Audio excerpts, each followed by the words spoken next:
E eu vou convidar você a estudarmos juntos nessa manhã, você de casa também, sobre a parábola do filho pródigo. Irmãos, eu queria convidá-los a abrirem a Bíblia no Evangelho de Lucas, capítulo 15, versículos 11 em diante. E depois que eu ler a Bíblia, eu queria que você ficasse com a Bíblia aberta. Evangelho de Lucas, capítulo 15, versículos 11 em diante. Assim que na verdade, com tantos celulares, hoje a gente tem que falar assim, vamos acessar a Bíblia no Evangelho de... Tem que atualizar, né? Vamos acessar aqui.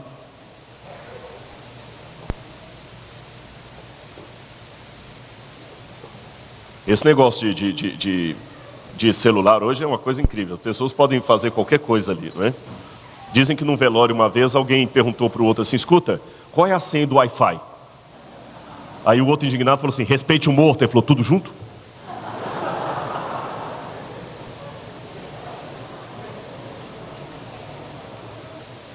Lucas capítulo 15, versículos 11 em diante. Na minha tradução diz assim, continuou. Certo homem tinha 2 filhos. O mais moço deles disse ao pai, pai, dá-me a parte dos bens que me cabe. E ele lhes repartiu os haveres.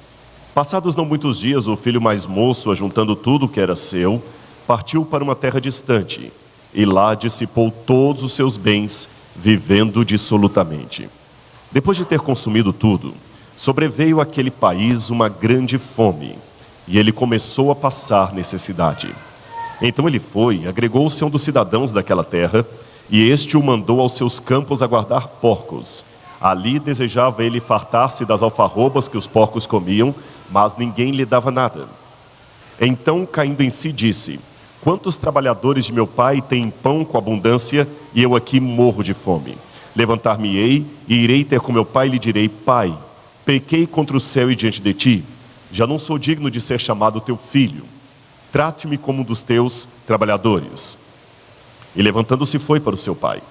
Vinha ele ainda ao longe quando seu pai o avistou e compadecido dele, correndo, o abraçou e beijou. E o filho lhe disse, pai, pequei contra o céu e diante de ti, já não sou digno de ser chamado teu filho, trata-me como um dos teus trabalhadores. O pai, porém, disse aos seus servos, trazei depressa a melhor roupa e vestiu, ponde-lhe um anel nos dedos e sandálias nos pés. Também disse, matai o novilho cevado, comamos e regozijemo-nos, porque este meu filho estava morto e reviveu, estava perdido e foi achado. E começaram a regozijar-se. Ora, o filho mais velho estivera no campo, e quando voltava, ao aproximar-se da casa, ouviu a música e as danças. Chamou um dos criados e perguntou-lhe o que era aquilo. Ele então lhe informou, veio teu irmão e teu pai mandou matar o novilho cevado porque o recuperou com saúde. Ele se indignou e não queria entrar. Saindo, porém, o pai procurava conciliá-lo. Mas ele respondeu a seu pai, há tantos anos que eu te sirvo sem jamais transgredir uma ordem tua, e nunca me deste um novilho sequer, um cabrito sequer, para alegrar-me com os meus amigos. Vindo, porém, este teu filho, que desperdiçou os teus bens com meretrizes, tu mandaste matar para ele o novilho cevado. Então lhe respondeu o pai, meu filho, tu sempre estás comigo, tudo que é meu é teu. Entretanto, era preciso que nos regozijássemos e nos alegrássemos, porque este teu irmão estava morto e reviveu, estava perdido e foi achado. Fique com a Bíblia aberta, o celular também, o smartphone, não feche, não desative. Quando essa parábola é contada dentro do contexto do Oriente Médio, ela choca as pessoas. Inspirado num autor chamado Kenneth Bailey, que viveu por muitos anos como missionário no Líbano, ele disse que arriscava contar essa parábola para os libaneses, especialmente os muçulmanos. E a reação era inesperada. Eu fiz a mesma coisa.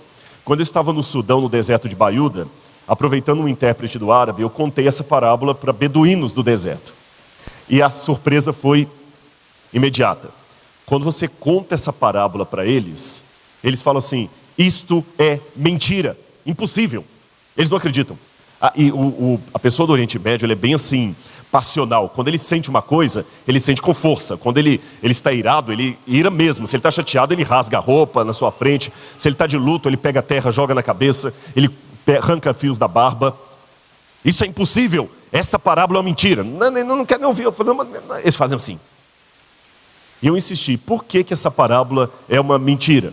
Porque um jovem não teria coragem de se dirigir assim ao pai. Notinha de rodapé. Aqui no Ocidente, desde a Segunda Guerra Mundial, a figura do pai tem sido desconstruída para os jovens. Você olha pela televisão pós-Segunda Guerra Mundial. Quando você vê aqueles programas americanos, Jane é um gênio. Jane é um gênio. O marido dela, que era o pai de família, era um paspalhão. Os mais antigos lembram do filme A Feiticeira, que o Adams, o marido da feiticeira, era um paspalhão. Depois vieram os desenhos animados, os Flintstones. A figura do pai, um paspalhão. Os Jetsons, a figura do pai, um paspalhão. Atualmente você tem os Simpsons. A figura do pai, um palhaço. Alguém que não é digno de respeito. Agora é interessante que no Oriente Médio não é assim. O pai é a figura central da família. Ninguém levanta a voz contra o seu pai. Ninguém desrespeita o seu pai. Ele tem que respeitar. E depois do pai, a figura mais séria é o filho mais velho. É o primogênito. Então o rapaz não ia se dirigir assim ao seu pai. E eu insisti com a pergunta, mas tá, e se algum rapaz da sua aldeia falasse assim com o pai? O que aconteceria com ele? Eles me disseram, o pai dele bateria nele na mesma hora. E o expulsaria de casa.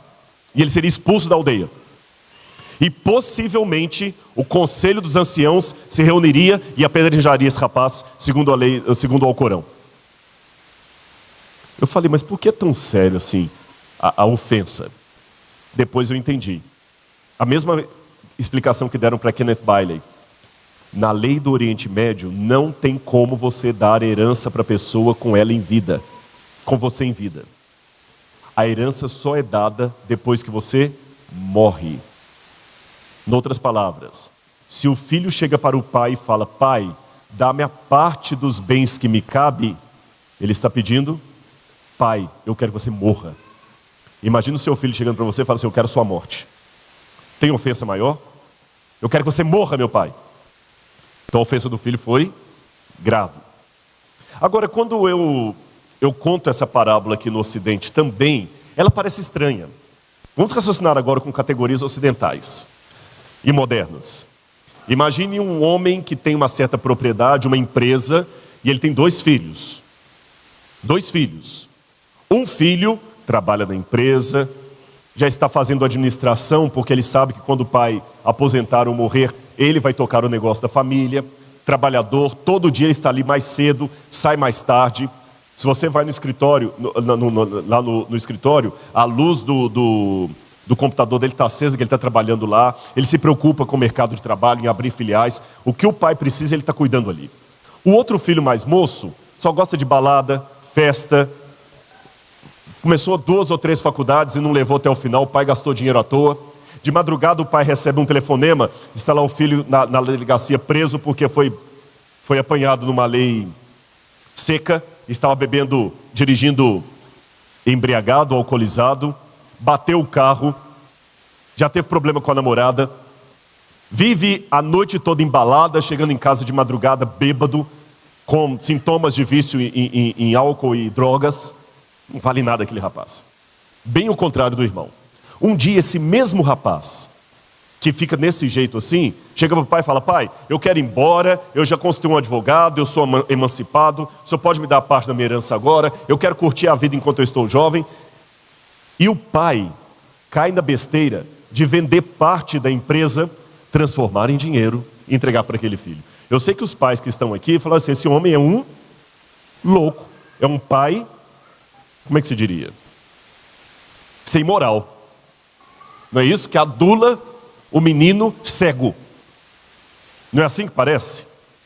Pior, esse menino sai de casa, torra o dinheiro da empresa em balada, festa, como diz ali, um monte de amigo bebendo com ele, paga para todo mundo. Daqui a pouquinho começa a acabar o dinheiro, e vai acabando o dinheiro, e vai acabando o dinheiro. Ele do hotel que ele ficava chique, ele começa a morar numa pensão, depois na sarjeta, volta para a empresa depois com a cara mais lambida do mundo e fala, pai, olha, eu pequei, dá uma chance aí.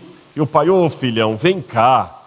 E o que é pior, na parábola, quando o pai coloca um anel nos dedos e sandália nos pés, não é daquele tipo que a gente imagina assim, tira essa roupa suja, vai lá, compra uma roupa limpa para ele, vamos tirar essa roupa suja. Lembra que José do Egito ganhou do pai o quê? Que os irmãos até tentaram matá-lo. Uma túnica especial. E quando o faraó coloca José como substituto, o que o faraó coloca?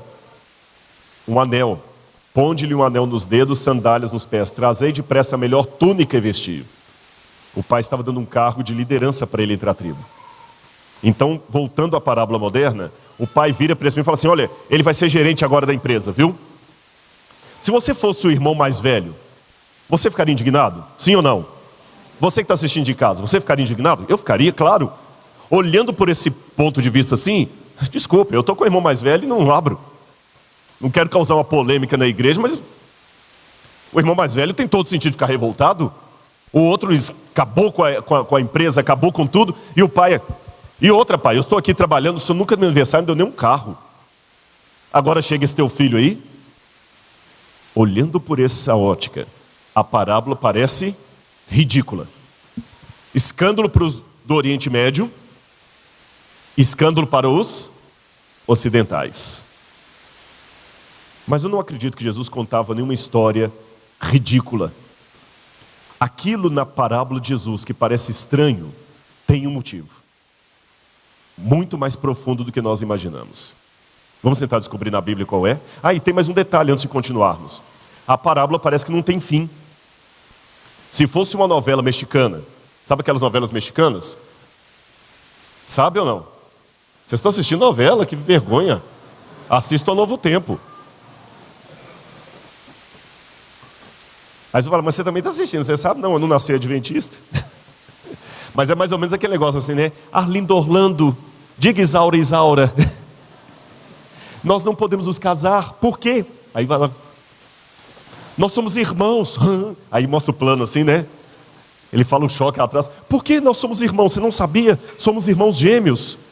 Mas eu nunca percebi nada. Você nunca percebeu? Temos o mesmo pai, mesma mãe, mesma certidão de nascimento, mesmo dia de nascimento. Mas eu pensei que era coincidência. Se isso fosse uma novela mexicana, a história termina num suspense. Qual suspense?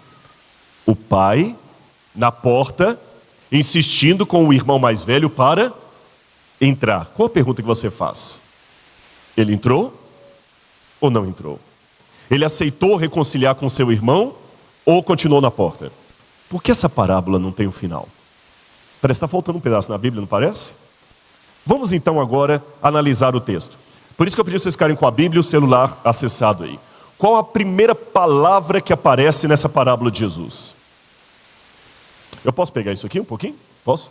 Qual a primeira palavra que aparece? Eu não ouvi ainda. Você que está em casa, qual a primeira palavra? Continuou. Aqui está a parábola do filho pródigo.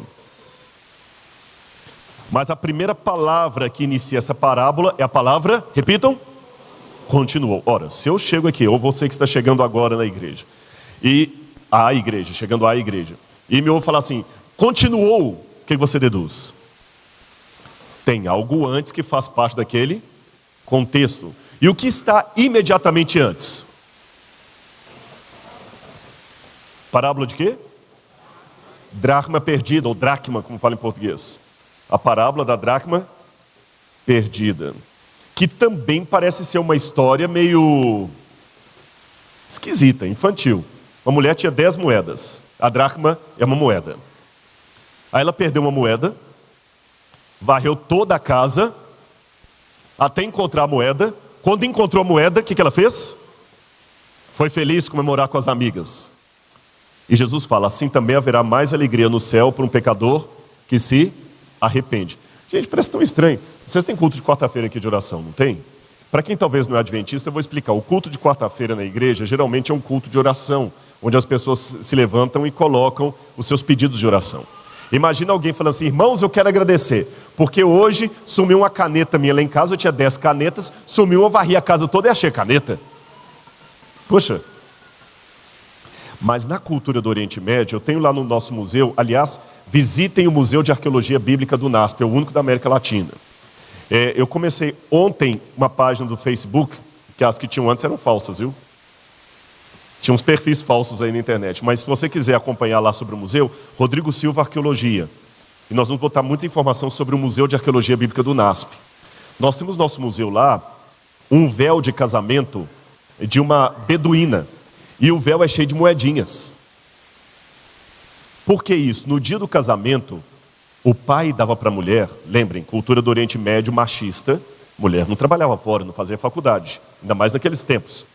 O pai dava para a mulher uma quantidade de moedas. Ela guardava consigo essas moedas, às vezes com uma forma de colar ou de tiara, ou no véu. Porque se o marido morre, vai para uma guerra, não volta, aquelas moedas são a garantia de vida que ela tem. Ela usa as moedas para voltar para a casa de um parente, para procurar abrigo, qualquer coisa parecida. Neste contexto, perder uma daquelas moedas, o que significava? Perder a sua salvação. O que aquela mulher passou foi semelhante ao que eu passei em Israel uma vez. Lembra a época da pochete? Beto Barbosa, eu usei aquilo também, viu? Tragicamente, eu tenho que admitir, igreja, eu já usei pochete. E eu já era adventista.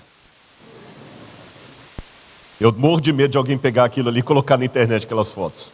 E dentro da minha pochete estava o meu passaporte, visto americano, passagem para os Estados Unidos, que na época a passagem era toda impressa, todo o meu dinheiro, meus documentos do Brasil, cartão de crédito, e eu perdi a pochete com tudo. Depois um rabino achou essas pochetes em Israel e me devolveu. Mas as 2 horas entre o sumiço e o achado foram de tremenda agonia. Quando eu achei, a pochete me foi entregue, eu abraçava aquela pochete e falei assim, nossa, obrigado, Senhor, obrigado, obrigado, obrigado. Eu nunca abracei um objeto com tanta alegria assim. Então, para aquela mulher, ainda mais num país, perder documento, passaporte, tudo, imagina. Agora, imagina, nessa época, acho que você estava estudando na Andrews ainda, foi quando eu estava fazendo o pós-doc lá, que eu ia de Israel para lá, não tinha nem como ir para os Estados Unidos. Agora, aquela mulher perder a moeda foi como eu perder a minha pochete, por isso que ela comemorou com os amigos. Entenderam o contexto da época? Ok. Mas a parábola da dracma perdida começa com uma palavra. Qual é? Eu não ouvi ainda. Qual a palavra que começa? Ou. Conjunção alternativa. Se eu estou aqui novamente na igreja e alguém chega e me escuta falando assim, ou, o que vai deduzir? O que vai deduzir?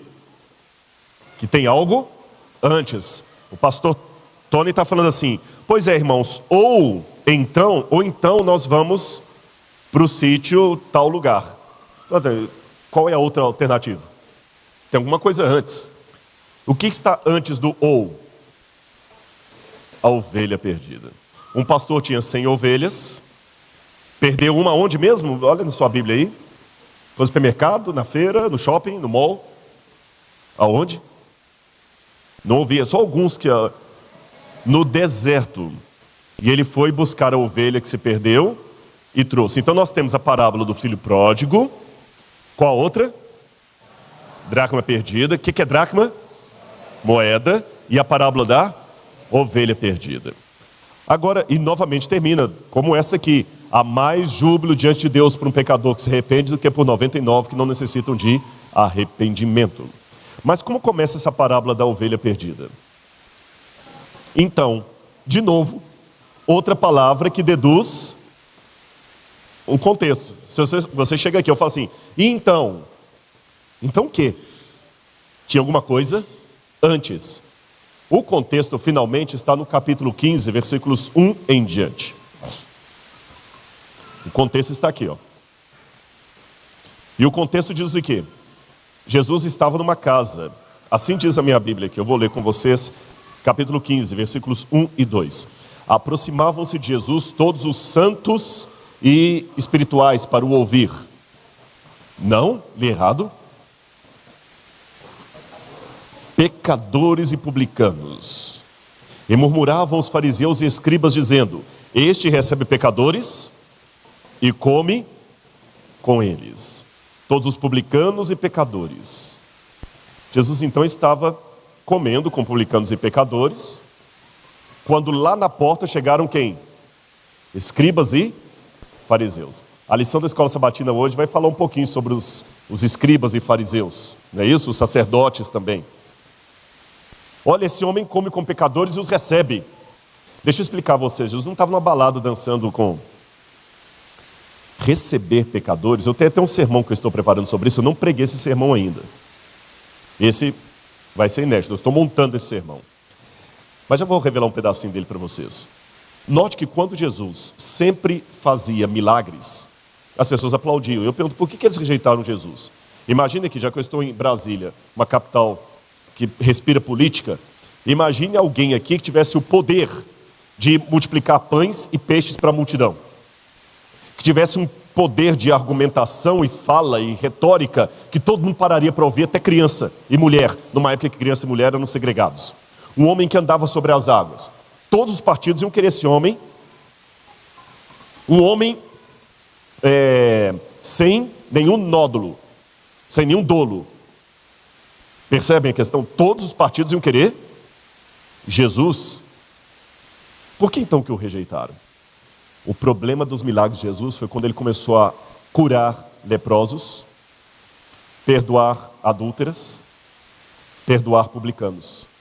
Esses incomodavam a ala conservadora do judaísmo, porque por mais que eles evitassem essas pessoas e os segregassem, para eles era importante que eles continuassem pecadores. É um problema do legalismo. Eu odeio o pecador, mas eu quero que ele exista. Por que vocês acham? Porque em existindo o pecador, eu fico mais tranquilo com os meus defeitos, porque sempre vai ter alguém pior do que eu para eu ficar tranquilo.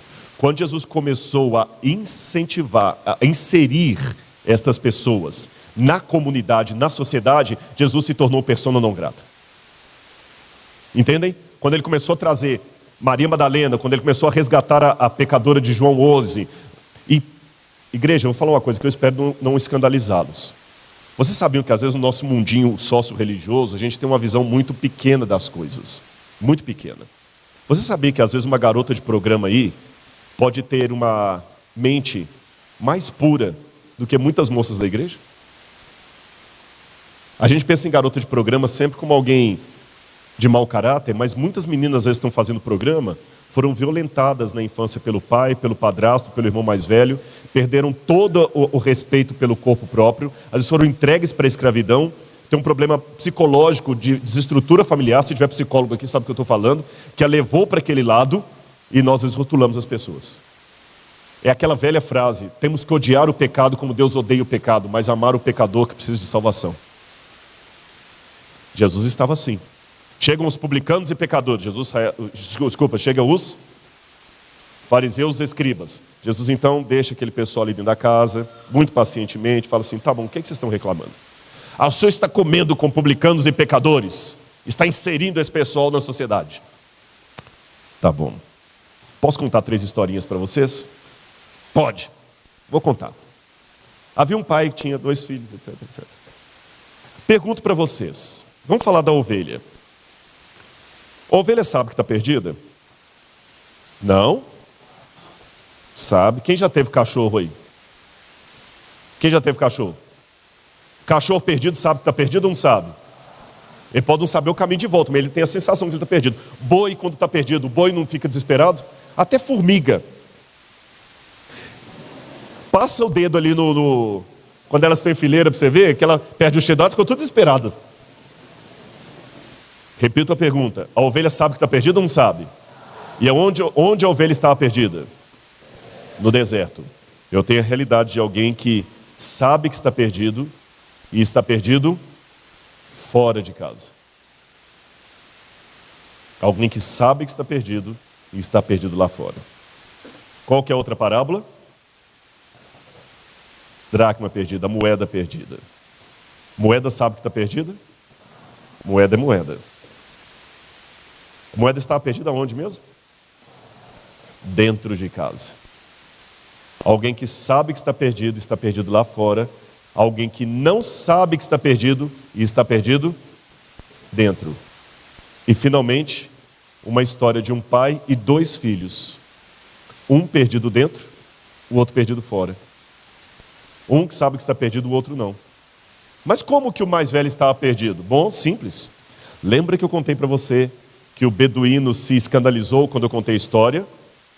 Que ele, ao pedir ao pai a herança, ele pediu para que o pai morresse? Lembram disso?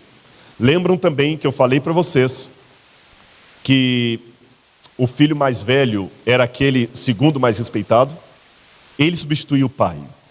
Só o silêncio dele não repreender o irmão mais moço já é chocante.